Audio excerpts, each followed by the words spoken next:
Gabi po sa inyong lahat dyan sa Pilipinas. And again, this is Coach Poy De Lara for the season finale of the four capacities of uh, personhood. So, ang gagawin natin ngayon is we're gonna go ahead and have a review of kung ano yung tinalakay natin for the whole month of October dito sa page natin. So, what I did discuss is the four capacities of personhood. Um, the first part was what is a person? Paano ba maging tao? Ano ba yung mga pangangailangan natin bilang tao? So, dyan, diniscuss natin yung biological, physiological needs, diniscuss natin yung safety needs, the need to belong, self-esteem needs, cognitive, aesthetic, self-actualization, and the transcendence needs. So, yun yung mga uh, diniscuss natin nung uh, una pa lamang. Alright? So, ang sinabi natin, merong apat na capacities ang tao na minsan hindi natin alam, hindi natin napapansin, di ba? Those capacities describes our abilities to experience life in four different ways. And it also describes how we could share our lives in four different uh, we can share ourselves to other people in four different ways as well, right? So, yun. The first capacity is the capacity to think and reason. Lahat tayo merong kapasidad na mag-isip. Lahat tayo merong kapasidad to reason out things. Lahat tayo merong kapasidad na uh, experience yung life cognitively.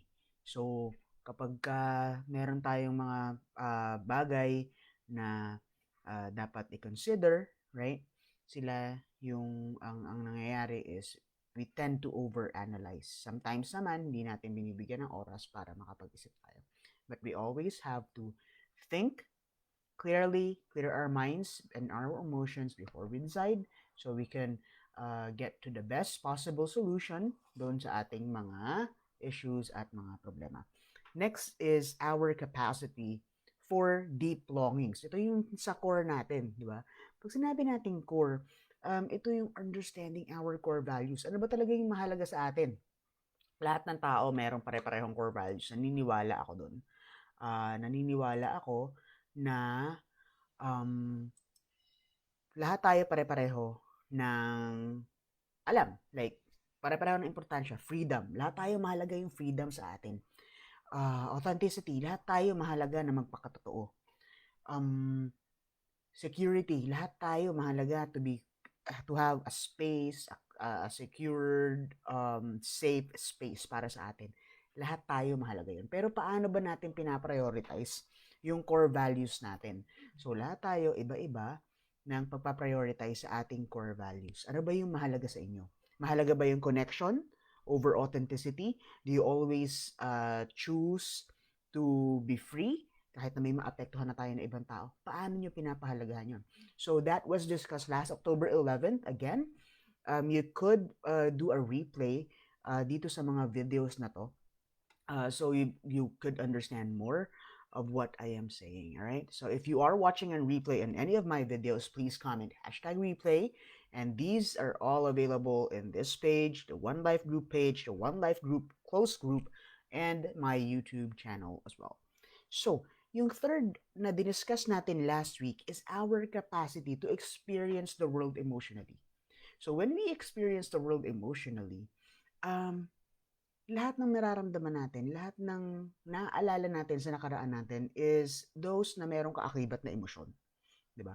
So, ang nangyayari, we sometimes experience the world in such a way that, um, in such a way na it's either matured or immature, di ba?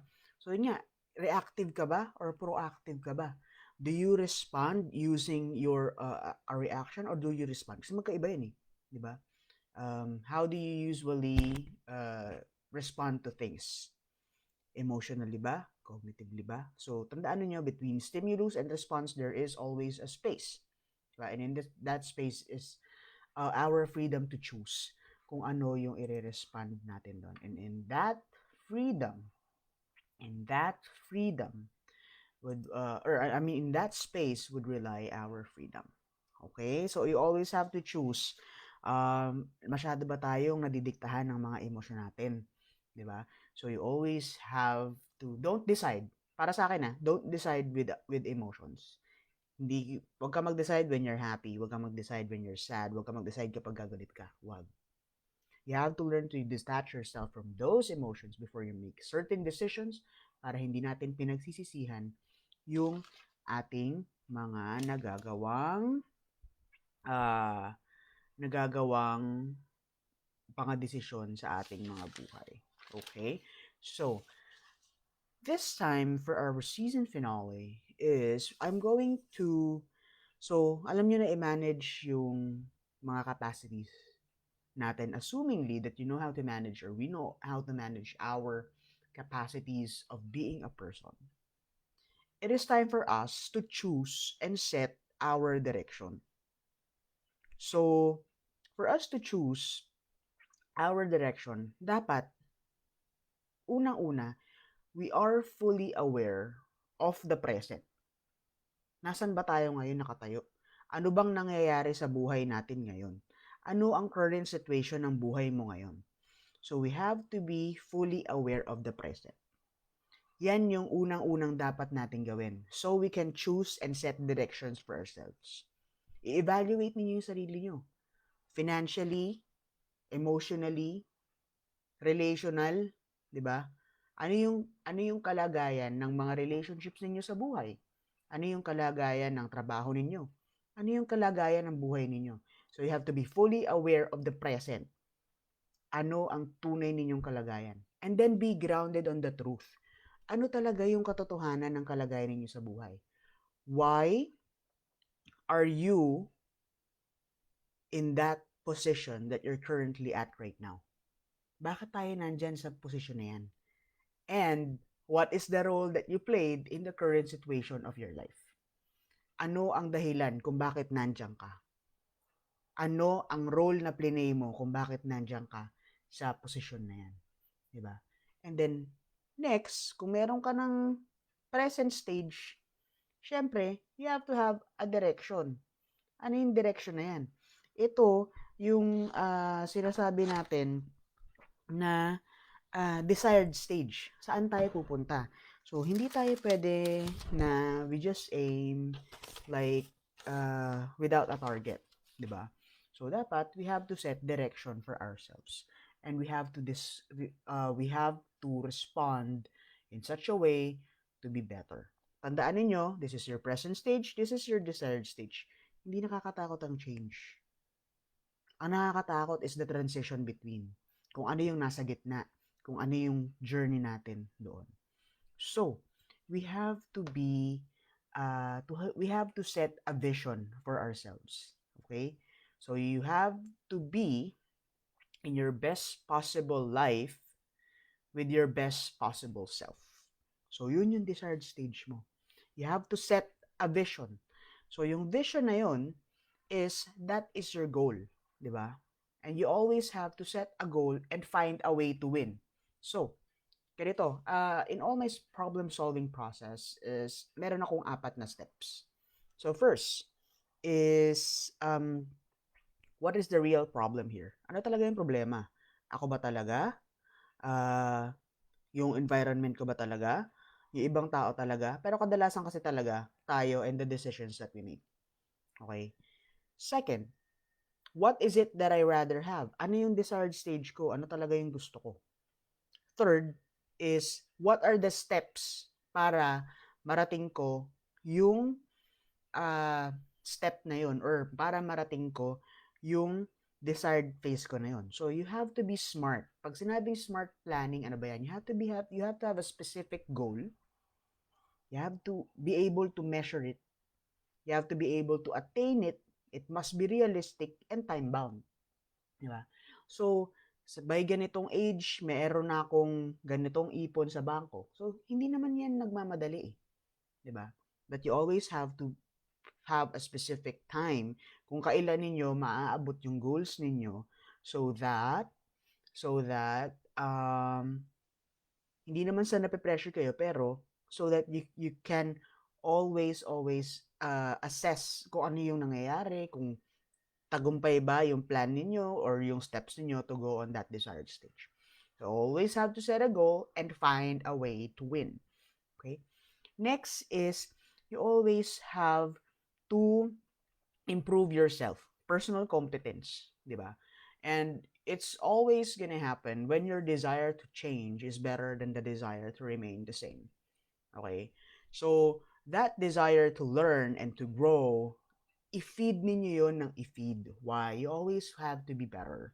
You always have to be a better version of yourselves every day. Dapat isang araw meron kayong natututunan na kahit isang lesson. And that way, you grow. May it be a lesson in life, may it be a lesson in your finances, may it be a lesson uh, sa relationships, di ba? Talk to people, you can learn simply in life just by talking to people. All right? So yun, dapat you have to enhance your personal competence. Next is you have to enhance your ability to learn and to solve problems as well. Dahil hindi porket nagbago ka na, hindi porket nandun ka na sa desired stage mo, is uh, wala nang problema na darating. So you should be able to learn to cope and to solve problems as well. Right? Next, if you have a certain direction, you have to focus always on what is going right. Tama. What is going right? Ano yung tamang nangyayari? Kasi when we are in a journey sa buhay natin, we always remember those negative things, di ba? What is going wrong? Ano yung problema? Ano yung nangyari? But in your journey, so that you won't feel demotivated, you always have, at the end of the day, you always have to ask, what is going right? Ano yung tama kong nagagawa? Diba? Ano yung tamang nangyayari? Diba? And in that way, you will be motivated doon sa mga pangyayaring yun. And you always have to ask for help. Kapag meron ng nakikita kayo na medyo hindi naman tama yung nangyayari, there's always room for other people to help you out. Diba? You can always ask another person to help you out. Okay? So, nandun na kayo sa transition stage, it will be difficult, it will be demotivating sometimes, but you just have to show up. Tuloy-tuloy nyo lang. Practice and persevere. Sabi ko nga, practice doesn't really make us perfect, but it will make us permanently better sa lahat ng ginagawa natin. Okay? And the last thing is so that you could maximize your capacity to choose and set direction. The last thing is you always have to forgive others, forgive yourself. In short, let go. Why? Because sometimes kapag hindi tayo nakaka-move on, we're always afraid to take that step. We're always afraid na magkamali uli. We're always afraid na ma-reject. We're always afraid not to succeed because of the past, because of the people that hurt us, because yung mga sasabihin ng ibang tao. And then, ang nangyayari, nagkakaroon tayo ng limiting beliefs na hindi natin kaya. So, you always have the capacity to choose and set a better direction for yourself. Nasa loob nyo yan. So, I'm just gonna ask you one question before I let you go. And before the season ends, what is it that you truly want? Saan nyo gustong mapunta ang buhay ninyo? At paano ninyo mararating yung direksyon ng buhay ninyo na yun? What is it that you truly want? So if you do need guide to in choosing the perfect direction or to setting a direction for yourselves, just go ahead and send me a private message and I'll be more than happy to attend to you to any questions that you like. This video is available at the One Life group page and it will be available in YouTube as well. All right? It's the capacity to choose and set our directions. Okay? So ngayon, Since this is the season finale of the capacity to choose and set directions, we are um, cooking some another deck for the month of November. It should be in December, I think. It should be about being happy or the habits of being happy, 'di ba? So masyado na tayong maraming problema ngayong taon na to. So we with together with the One Life group coaches, gumagawa kami ng deck so that we could tell you our practices, our best practices, and habits for happiness. So I really hope that you do that you do uh, join us again sa another season natin this coming November, and just go ahead and send us private messages kapag meron kayong kailangan. Nandito kami para makinig sa inyong lahat. All right? So don't forget, you're a person and you all have those capacities to be a better person every day. So you have to just use it. Thank you guys and see you again next week.